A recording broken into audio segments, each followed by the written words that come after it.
Hey guys, ఎలా ఉన్నారు? Last వీడియోలో ద్రౌపది ఎలా జన్మించిందో తెలుసుకుందాం. ఈ వీడియోలో ద్రౌపది స్వయంవరం ఎలా జరిగిందో చూద్దాం.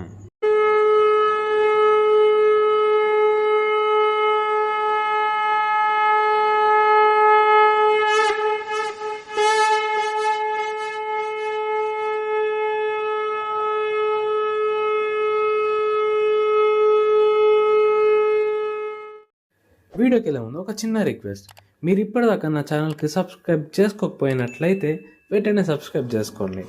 అలాగే ఆ పక్క నుంచి బెల్ ఐకాన్ కూడా ఆన్ చేసి పెట్టుకోండి, ఎందుకంటే నేను పెట్టే వీడియో నోటిఫికేషన్ మీకు రావాలి కదా. ఇంకా వీడియో స్టార్ట్ చేద్దాం. బకాసురుణ్ణి వధించాక కుంతి పాండవులు అదే గ్రామంలో ఉంటారు. కొద్ది రోజులు అయ్యాక కుంతికి మనం చాలా రోజుల నుంచి ఈ గ్రామంలో ఉంటున్నాం, ఇంకా ఇంకా ఇదే గ్రామంలో ఉండడం మంచిది కాదు అనిపించి ఆ బ్రాహ్మణునికి సెలవు చెప్పి పాండవులు కుంతితో కలిసి బయటకు వచ్చేస్తారు. అలా పాండవులు దారిలో నడుస్తుండగా వారికి వేదవ్యాసుడు కలుస్తాడు. వేదవ్యాసుడు ద్రుపదుడు రాజ్యమైన పాంచాల రాజ్యానికి వెళ్ళమని సలహా ఇస్తాడు. పాంచాల రాజ్యంలో ద్రుపదుడు తన కూతురైన ద్రౌపదికి స్వయంవరం ఏర్పాటు చేశారని, ఆ స్వయంవరానికి అందరూ బ్రాహ్మణులు, ఎంతో గొప్ప గొప్ప మహారథులు, అతిరథులు హాజరవుతున్నారని చెప్పి మీరు కూడా అక్కడికి వెళ్ళి స్వయంవరంలో పాల్గొనమని సలహా ఇస్తాడు. సలహా ఇచ్చి అక్కడి నుంచి వేదవ్యాసులు అదృశ్యమవుతారు. కొందరు బ్రాహ్మణ గుంపులు అటువైపు నుంచి పాంచాల రాజ్యానికి ప్రయాణం అవుతుంటారు. అయితే వారు వెళ్ళే దారిలో పాంచాల రాజ్యం గురించి, ద్రౌపది గురించి, అవి ఎంత సౌందర్యంగా ఉంటాయి, ఆ రాజ్యం ఎంతో గొప్పది, ఆ రాజ్యంలోని భవంతులు ఎలా ఉంటాయి అనే విషయాల గురించి చర్చిస్తుంటారు. అది విన్న పాండవులకు కూడా స్వయంవరంలో పాల్గొనాలనే ఆలోచన కలుగుతుంది. పాండవులు అలా ఆలోచించడం కుంతిమాత గమనిస్తుంది. ఇలాంటి విషయాల్లో కుంతిమాతను కొట్టేవారు ఎవరు లేరన్న ప్రతీతి. ఇంకా కుంతిమాత పాండవుల దగ్గరికి వెళ్ళి, పుత్ర, మీరు కూడా స్వయంవరంలో పాల్గొనండి అని చెప్తుంది. సరే అని చెప్పేసి అందరూ పాంచాల రాజ్యానికి ప్రయాణం అవుతారు. ఎలాగో పాండవులందరూ బ్రాహ్మణ వేషధారంలోనే ఉన్నారు కాబట్టి పాంచాల రాజ్యంలో ఎలాంటి ఇబ్బంది ఉండదు. పాండవులు పాంచాల రాజ్యం చేరుకుంటారు. ఆ పాంచాల రాజ్యం చూడడానికి ఎంతో అందంగా, సుందరంగా ఉంటుంది. చూడడానికి కన్నుల విందుగా ఉంటుంది. పాండవులు పాంచాల రాజ్యంలో ఒక కుమ్మరి ఇంట్లో నివాసం ఉంటారు. పాండవులు మిగతా బ్రాహ్మణులతో కలిసి స్వయంవరాన్ని చేరుకుంటారు. స్వయంవర వేదిక ఎంతో ఆహ్లాదకరంగా ఉంటుంది. స్వయంవరం మధ్యలో స్వయంవర ప్రాంగణం ఉంటుంది. అక్కడ ఒక విల్లు, ఒక నారి కూడా ఉంటుంది. దాంతోపాటు అందరికంటే ఎత్తులో ద్రుపదుడు మరియు పాంచాలి, అదే ద్రౌపది కూర్చొని ఉంటారు. అక్కడి ప్రజల జయజయధ్వానాలు సముద్ర తీరాలు తాకుతుంటాయి. అక్కడి మంగళవాద్యాల శబ్దాలు ఆ ప్రజల జయజయధ్వానాల్ని అధిగమిస్తాయి. ప్రాంగణంలోకి ముందుగా దృష్టద్యుమ్నుడు వచ్చి ఆ ప్రాంగణంలో స్వయంవర నీతి నియమాలేంటో ఎక్స్ప్లెయిన్ చేస్తాడు.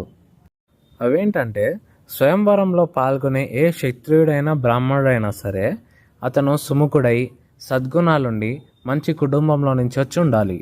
ఇంకా పాంచాలిని తన భార్యగా పొందాలంటే ఆ వీరుడు పైన ఒక చేప తిరుగుతుంటుంది. ఆ చేప యొక్క ప్రతిబింబం కింద నీటిలో పడుతుంది. ఇటు నీటిలో చూస్తూ ఆ చేప యొక్క ప్రతిబింబాన్ని చూస్తూ పైన ఆ చేపకి గురి చూసి కొట్టాలి. ఎవరైతే ఆ చేపని సరిగ్గా కొడతారో అతనికే పాంచాలి భార్యగా దక్కుతుంది. అలా పాంచాలి స్వయంవరం మొదలవుతుంది. అప్పుడు ఒక్కొక్కరిగా అతురథులు, మహారథులు వచ్చి స్వయంవరంలో పాల్గొంటుంటారు. వెయిట్, ఇక్కడ మీకు ఒక డౌట్ రావచ్చు. అసలు ఈ అతిరథులు, మహారథులు ఎవరు అని అడుగుతారా? చెప్తాను వినండి. ఇవి ఒక వీరుడికి ఇచ్చే లెవెల్స్ అన్నమాట.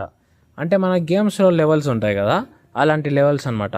ఇవి 5 ఉంటాయి: రతి, అతిరథి, మహారథి, అతి మహారథి, మహామహారథి. ముందుగా రతి. ఒక రతి అంటే ఒకేసారి ఒక యోధుడు కనుక 5,000 మందితో పోరాడగలిగితే అతన్ని రతి అంటారు. రెండవది అతిరథి. అతిరథుడు ఒకేసారి 60,000 మందితో పోరాడగలుగుతాడు. అంటే ఒక రథకి 12 రేట్లు అన్నమాట. మూడవది మహారథి. ఈసారి కూడా అతిరథుడికి 12 రేట్లు, అంటే 7,20,000 మంది సోల్జర్స్తో ఒకేసారి పోరాడగలిగితే ఆ యోధుడిని మహారథి అంటారు. తర్వాతది అతి మహారథి. అతి మహారథి అంటే మహారథికి 12 రేట్లు, అంటే 86,40,000 మందితో ఒకేసారి పోరాడగలిగితే ఆ యోధుడిని అతి మహారథి అంటాడు. ఆంజనేయుడు, ఇంద్రజిత్తు లాంటి వాళ్ళు అతి మహారథులు. ఇంకా చివరిది మహామహారథి. ఒక మహామహారథి ఒకేసారి అతి మహారథికి 24 రేట్ల మంది సోల్జర్స్తో పోరాడగలడు. అంటే 20,73,60,000 మంది సైన్యంతో ఒకేసారి పోరాడగలడు. దుర్గామాత, బ్రహ్మ, విష్ణు, మహేశ్వరులు, గణపతి మొదలగు దేవతలందరూ మహామహారథులు. సరే, ఇంకా కథలోకి వస్తే అక్కడ మహారథులు, అతిరథులు అందరూ వచ్చి ఒక్కొక్కరుగా పాల్గొంటుంటారు. శిశుపాలుడు, శల్యుడు, దుర్యోధనుడు, జరాసంధుడు మొదలగు వారందరూ వచ్చి ప్రయత్నిస్తుంటారు.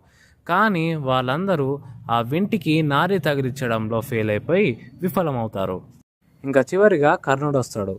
కర్ణుడు వచ్చి ఆ వింటికి నారి తగిలిస్తాడు. నారి తగిలిచ్చి బాణం వదిలేలోపు ఆ బాణం మిస్ అయిపోతుంది. అంటే ఆ చేపకి తగలదు. కొన్ని వర్షన్స్లో అయితే కర్ణుడు సూతపుత్రాన్ని హ్యూమిలియేట్ చేస్తాడు. అందుకే కర్ణుడు ఆ ప్రయత్నాన్ని వదులుకుంటారని చెప్తారు. ఇంకా ఏ క్షత్రియుడు, ఏ యూదుడు ఆ స్వయంవరంలో గెలవలేకపోవడంతో అక్కడున్న ప్రజలందరూ ఆగ్రహం వ్యక్తం చేస్తారు. ముఖ్యంగా అక్కడ పాల్గొన్న వ్యక్తులందరూ ఆగ్రహం వ్యక్తం చేస్తారు. అంత బిగ్గర శబ్దంలో నుంచి అర్జునుడు బ్రాహ్మణ వేషంలో ఉండడంతో సైలెంట్గా నడుచుకుంటూ వచ్చి నేను పాల్గొనొచ్చా అని పర్మిషన్ అడుగుతాడు. ధృష్టద్యుమ్నుడు దానికి ఎలాంటి ఆబ్జెక్షన్ తెలపడు. సో అర్జునుడు ఇప్పుడు స్వయంవరంలో పాల్గొంటాడు. అది చూసిన బ్రాహ్మణులు కొందరు అర్జునుడిని హ్యూమిలియేట్ చేయడం స్టార్ట్ చేస్తారు. అసలు గొప్ప గొప్ప మహారథులు, అతిరథులే చేయలేనిది కేవలం ఈ బ్రాహ్మణుడు చేయగలడా అని ఆలోచిస్తుంటారు. అంతేకాకుండా మరికొందరు బ్రాహ్మణులు మా బ్రాహ్మణుల్లో కూడా ఇంత గొప్ప వీరుడు ఉన్నారు, ఇంత గొప్ప పరీక్షను ఛేదించగలడనే నమ్మకంతో అర్జునుడిని ప్రోత్సహిస్తుంటారు. మీరు ఈ వీడియో ఇక్కడ దాకా చూసారంటే మీకు నచ్చిందనే అనుకుంటున్నా. ఒకవేళ మీకు నిజంగా నా నచ్చుంటే అక్కడున్న సబ్స్క్రైబ్ బటన్ ఏదో కొంచెం కొట్టొచ్చు కదా. దాంతోపాటు ఆ లైక్, ఆ షేర్ కూడా చేస్తే ఇలాంటి వీడియోస్ ఇంకా చేయడానికి మాకు కొంచెం మోటివేషన్ కూడా ఉంటుంది కదా. ప్లీజ్ చేసేయండి. అర్జునుడు వచ్చి ముందుగా నారాయణునికి నమస్కరించి ఆ బాణానికి వింటినరి తగిలిస్తాడు.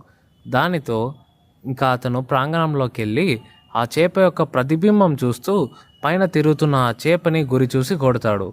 అలా కొట్టిన బాణం ఆ చేప యొక్క కంటిలో నుంచి తన కంటిని చీర్చుకుంటూ బయటకు వస్తుంది. అది చూసిన వారందరూ ఆశ్చర్యంలో ఉండిపోతారు. మిగతా స్టోరీని నెక్స్ట్ పార్ట్లో డిస్కస్ చేద్దాం. అంతవరకు నేను సెలవు తీసుకుంటున్నా. బాయ్.